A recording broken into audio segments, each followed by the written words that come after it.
This is where I'm cutting today. This is broom sedge and native grasses, and the cleared areas that you see I've cut by hand. It's a lot of work, but in time I'll have the machinery to do it with. Figure I would throw in a little example of what I go through cutting this. I could tell you this, that you can't see it, but that blade is actually slowly spinning. I don't know why it's out of sync with the video. I'll figure that out in time, but this is pretty much how I've been cutting all this. I can tell you this, I wear a headgear, most of the time I wear headgear with a protective screen on it because even with safety glasses and the screen, it'll still ricochet stuff up at you every now and then. But what I'm doing, the blade has a metal cup on the bottom of it to squish the blade into the weed eater, and you could just push that down and just ride it along the ground, which is pretty much what I'm doing here.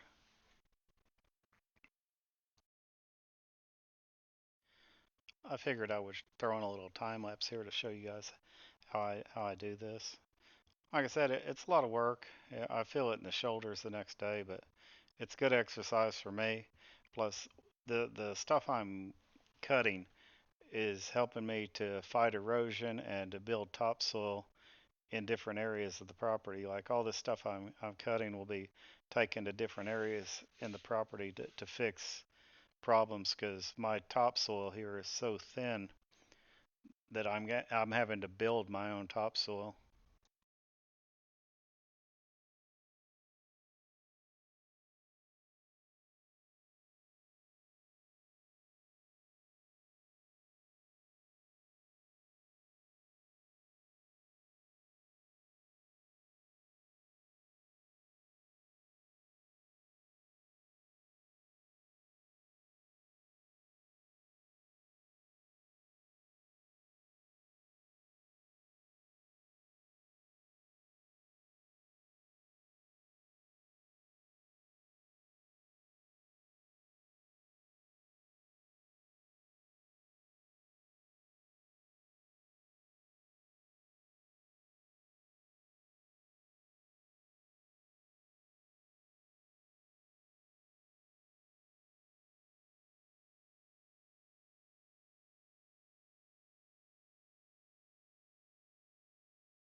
Figured I would throw in some short footage of me using this rake.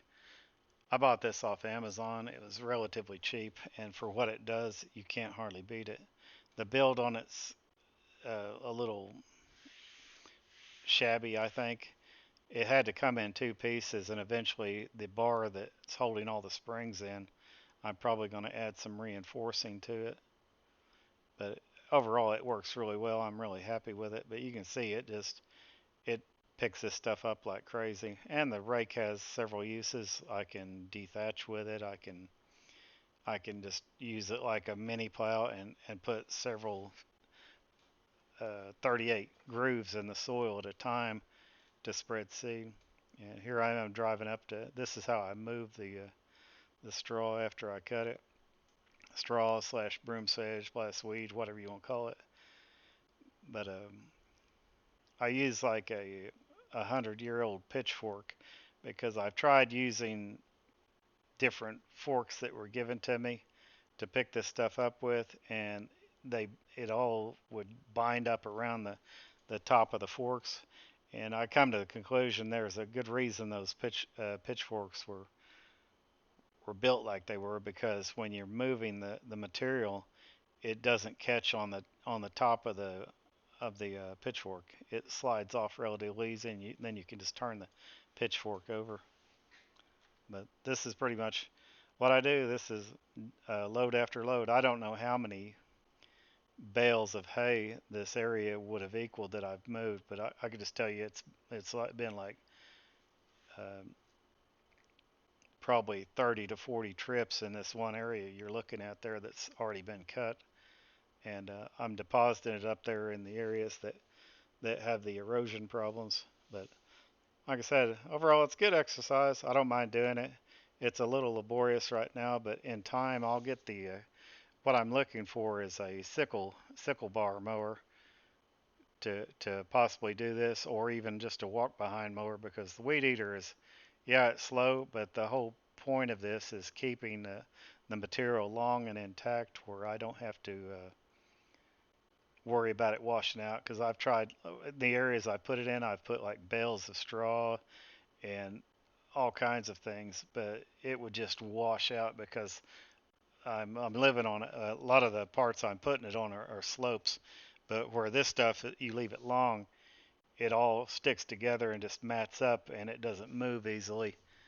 I was buying bales of hay and straw, but the big round bales, and just rolling them out. But the problem with that is out here, depending on the type of weather we have and how many cuttings the farmers get a year, you can pay anywhere up to $300 a bale some for the top choice like alfalfa and stuff. And I'm not going to pay that kind of money for stuff that I'm just going to use for erosion control. But even the cheapest round bales are $35, and that can get real expensive really quick for the areas I'm covering. Plus, on top of that, you don't know what it's been sprayed with. If it's been sprayed with grazon, you can pretty much rest assured that anything that you would plant in it or anything that you want to grow in it is not going to grow, because the grazon works for 3 years after you spray it, and it's really not a good chemical, and I'm really against using chemicals.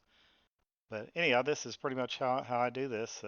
I'll probably be publishing a review of my rake that I bought, the needle rake, and a few other pieces of equipment and so on. But anyway, hope you guys enjoyed it. Thank you.